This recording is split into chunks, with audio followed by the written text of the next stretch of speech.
Mina SayWhat Lona here with the incredible Beverly Bonds. She is the writer of Black Girls Rock, Owning Our Magic, Rocking Our Truth. Hello, Beverly. How are you? Hi, how are you? I'm good. So I don't even know how to introduce you because you're such a magnificent woman. You've done it all. Can you just run through your titles real quick for us? Well, first and foremost, I'm DJ Beverly Bonds, a title I'm never going to give up, but I'm also the founder, creator, and executive producer of Black Girls Rock, the award show, and now I am an author. Congratulations. Thank you. Thank you so much. So I want you to describe your book for me because it's very interesting. It's not like normally people do the whole biography thing. You're actually highlighting other women. Can you tell us a little bit about your book? Yeah, absolutely. Because I have a platform that already highlights women. When I was thinking about doing this book, it just made the most sense to actually put something in book form that that continued this work, but was able to do it in a much bigger way. Because on an award show, you're only allowed 8 to 10 slots. You have a 2-hour time slot that you have to fit everything into. And so this was a way for me to tap into other incredible narratives of various women from all walks of life. And it was a process. It's a 2-year process, but it's incredible, and I'm very proud of it. You have some amazing names on this book. Michelle Obama, Angela Davis, Shonda Rhimes, Misty Copeland, Yara Shahidi, Mary J. Blige, mogul Kathy Hughes, Rep. Maxine Waters, Philly's own Jasmine Sullivan. Yes. How did you get all these women to collaborate in this book? Well, now because of Black Girls Rock, I have, I've gotten support from so many women over the years. And I think everyone believes in the mission and the message of the work that we do, from the award show to the mentoring work that we do with young girls. So, it's not often that you will hear women, no matter what position they're in, saying no to this, because the message is important, the work is important. And you actually see this kind of paradigm shift that has happened since Black Girls Rock its introduction in 2006, what has happened in media, what has happened in all forms of media, where our presence has been just elevated in such an incredible way, and that wasn't the case in 2006, when I started this. Jasmine Sullivan, Philly's own, in your book. Why did you choose Jazzy? I love Jasmine Sullivan, but I love her messaging, and I love what she talks. She talks a lot about body image and about being comfortable in your own skin. And so for me, I've been a fan of hers from the beginning when she first came out. She's uber talented, but I was also a fan of her work and her messaging. And so, I think last year or the year before, we had her on the show performing. It was something that I was really like pushing for. Like, I have to have her on the show. And I finally got her on, and her song, a masterpiece, was just like, it just spoke to women in being comfortable in their own skin. And she talks a lot about body image, so I wanted to make sure that she represented that chapter, More Black, More Beautiful, because I wanted to just cover every aspect of our beauty, our physical, our spiritual, our mental, our emotional. I wanted to make sure that everyone had something to grab from, and I think that she just gave an incredible, example of her life and what she went through in this industry, and how she had to learn to become comfortable being who she was and recognizing her masterpiece. So I'm excited about her being there. You mentioned in 2006 this whole Black Girls Rock movement was difficult. Now everyone's a social media activist. Yeah. Back then, when you had this idea of empowering young Black girls, what was the response to that? Well, it depended on where you were looking and asking, right? So a lot of times when in my industry, which was the music industry and entertainment, everyone's kind of taken aback. And one, because I was extremely quiet and introverted, and I was a very popular DJ at the time. I was the it girl, and I think that no one expected me, who looked like they had it all, to try to say there's a problem with the messages towards women, and especially Black girls in this industry, when Black girls was not a popular thing to uphold at the time. And so I think it was a little bit of a I think it jarred a few people. But I think that there was so much support, especially from women journalists. So a lot of times people would, I was already a celebrity DJ, and they would often ask to interview me about, hair or style or shoes or shopping or music. And so what I immediately did is I took that spotlight off of my surface life as in this whole kind of fluffy thing of being a celebrity DJ to, okay, this is what I'm working on, this Black Girls Rock thing. And so immediately a lot of the women journalists were immediately supportive, like, okay, wait a minute, let's talk about that. And so they started changing their stories, so, like, going back to their editors and saying, listen, this is what she's doing, can we talk about this? And so it kind of built in that way. I kind of equate it to how they say George Clinton built up his whole funkadelic movement, right? They said that he would go on tour, and then people would be, they'd be moved by the funk, and then they had to join the band and be part of the funk. And so that's how he was able to build this entire movement of, all of these different subgroups of this whole Parliament funkadelic movement. And so I think that that's very much what, this was. It was just, support one woman at a time. And, like we started in 2006 at Powerhouse Books in Brooklyn. It was an art gallery. And it was an incredible space. It was a small but powerful award show. We only had 2 honorees then, DJ Jazzy Joyce, because that's always been important to me. Right. And she opened the door and paved the way for so many women, and people didn't, I wanted to recognize women that don't normally get their recognition, and so that was why that was important to me. And then the other one was MC Light, and MC Light also performed. And so, that was our first award show. And for speakers, I had Joan Morgan, who's in the book, who starts the book off, actually.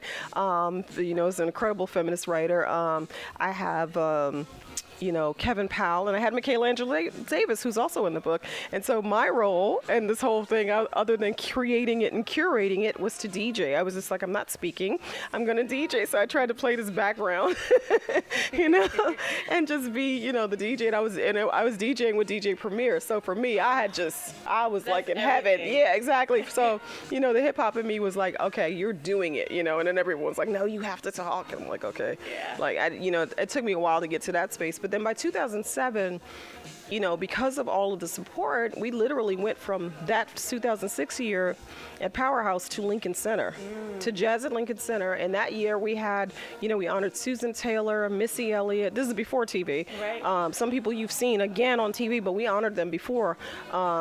Susan Taylor's, Missy Elliott, Sylvia Rohn, Common was our Soul Brother #1. We always had a Soul Brother #1 award. Marsha Ambrosius, who's here from Philly, who actually also did our theme song. Like, the Rutgers women's basketball team was that year too, and that was the year when Don Imus had called them, out their name, and so we wanted to make sure. And so even with the presenters and the hosts, Regina King was always my host. She was the host from that second year, and Gabrielle Union, and then and Kerry Washington was kind of like a third. So the support was enormous. Yeah. By that time we were already talking TV, like we were talking to VH1. They were there first, but it worked out for BET, and so, and then finally in 2010, we got the award show on TV, and I think that really changed the game in another way, because it was like, you can do this activism, you can do this revolutionary work in such a sexy, beautiful way, and people love it, you know what I mean? And people love it. So I think that it definitely helped to kind of change the energy around activism in this way, around Black people and Black women, certainly, and especially. You're one of the pioneers when it comes to the Black feminist movement. We now have Me Too. After hearing that, I think so. You managed to fuse two communities in a very unique way. Yeah, I couldn't own it. No, I can't take credit for that, because there's so many Black feminists before me. In fact, I didn't even consider or say that what I was doing was Black feminism or feminism, period. I was just doing this work, and I think that that's what a lot of Black women have been doing. We've been doing the work, and we didn't necessarily define it by a name, but we were always doing it. And I think I just fell into that same kind of habit of just like doing this work, fighting for women, and fighting for women is feminist work. But I certainly, they're like the women in this book are all, they were doing this work before me. But I think that what I did absolutely penetrated. You know what I mean? What I knew as a DJ was how to create atmosphere, how to create something to make it acceptable. Right. I knew how to drop, for example, I knew how to drop Nirvana into the hip hop party and make it make sense, right? So this is what I knew how to do with Black Girls Rock. I knew how to make this acceptable for people's palate, because people were not accepting the conversations around how women were being portrayed in media, or Black women's absence in media. And I think that's pioneering. That's those are my thoughts. I mean, well, you're humble. We like it. yeah, I mean, in that sense, I think that, I just, I have so much respect for all of the women, who have done so much work, that are in my book, that had that, and even the ones that are not, done so much work to change the game for women. And I think I've definitely joined that platform, and they created space for me to come in and do what I do, and hopefully what I'm doing creates space. Well, it created space for other people to come in and do what they're doing, and that's how it works. Yeah. So now we have the Me Too movements, the Time's Up movement. Where does Black Girls Rock fit into all of that? I think that Black Girls Rock has been talking about this same kind of degrading of women's bodies for a long time, and I think that what we have to be aware of, Black women have been doing this work. You know what I mean? I don't think that.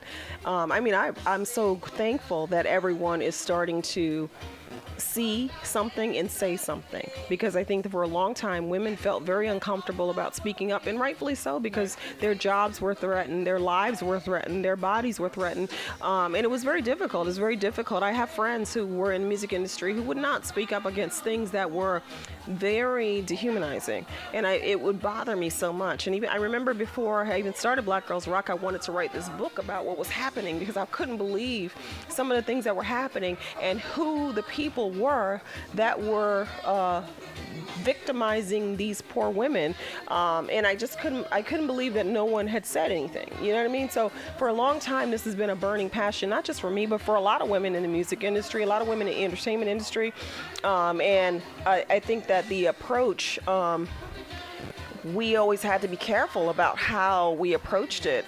And so I think that what I recognized with Black Girls Rock was that I'm not looking to talk about what you've done. I'm just saying, okay, let me create this other platform for us to be who we are, to be great, to be in our own space, to create our own narratives, to go against the story that you don't define me, we define ourselves. And so I think that that's what that was. But it wasn't so. Like I said, some people loved it, and some people were just kind of a little bit taken aback, And so, and I think that that's always the case with any type of activism. The thing was, I think what I was able to do is not make it look like it was activism. You know what I mean? Cool. Yeah, and so, and I think that goes back to being the DJ. It's what I do, Do you think we're doing enough for the women's rights movement as a whole? I think that I think women are stepping up in ways that we have not seen before. I think that it is absolutely amazing what's happening in Hollywood. I think that, obviously there's never enough until everything is equal. But I think that the process is definitely started, and it didn't start just now. It started way before now. But I think that we have to remember never to drop that baton and keep going. You know what I mean? And I think that there's absolutely, with Time's Up, with Me Too, with all of these movements, I think that it's definitely impacting. What I want to make sure of, though, is that we don't lose the fact that women of color are abused at rates in which other people are not, and it's in so many other spaces. It's our girls are trafficked way more than other people, and I think that that's where Black Girls Rock, when you say where do we fit in, I think that we've never stopped talking about that stuff, and I think that I don't want to take the heat off of trying to combat those kinds of issues that we're dealing with, not just in our entertainment, but in our communities, Wakanda. I want to bring up Wakanda. Black Panthers shows an amazing portrayal of women, strong women, united in all different forms of their greatness. How far away are we from Wakanda? I think I'm living in the women I know. In fact, some of them are in this book. Denai's in the book and Lupita. But no, I think that, obviously it's a fantasy, but I think that the way in which women are stepping up and the way women of color and black women are stepping up to own our magic, really, and rock our truth, it's very visible right now. It's very visible right now. So, it is, we are definitely in a proactive, pro-woman, pro-black woman world right now, and I love it, You are very inspirational. I'm just sitting here like, yes, I want to get like a clapping track or something, I want to talk about you being here in North Philly at Mark Lamont Hill's bookstore. How important is this? You're an author, he's an author, you both are black. How important is this right now? Well, Mark is like he's like a really close friend, and also I love what he's done. I love how he speaks for us, but also, Mark has also lent his support to our mentoring programs. Every year, Mark Lamont Hill will come and teach workshops at our Black Girls Lead program, and so people don't know that how it's the village work that we do. So we've always been connected in this village work, and I think that this is just a part of it. As soon as she said Mark, I'm like, I'm there. That's what he does for me too. So it's great. So on a final note, from the Beverly Bond, I want to know, what is your definition of Black Girl Magic? I think it is just our authenticity. I think it's our authenticity. It's our truth. It's our connection. It's our shared experience. It's our journey. It is our ancestry. It is our connection to universal energy. It is our connection to what is old in this world from the beginning. From the beginning, we birthed it. And so I think all of that is part of our magic. How does a black woman own her magic? I think just learning to look within. Look within, and I think that that's what any woman, not just a black woman, but any woman, you have to start with taking that moment to meditate, to figure it out. You know what I mean? Life's journey is such a process, but I think there's so much stuff now, especially for young girls. There's so much stuff in their way because they're in, this is a social media time. This is a very digital time. This is a very, it's a time where technology could actually rule your life if you allow it to. Yes. You know what I mean? So, and some of them don't even know how to unplug. And some of them don't know how to have a moment alone in the darkness with no sound.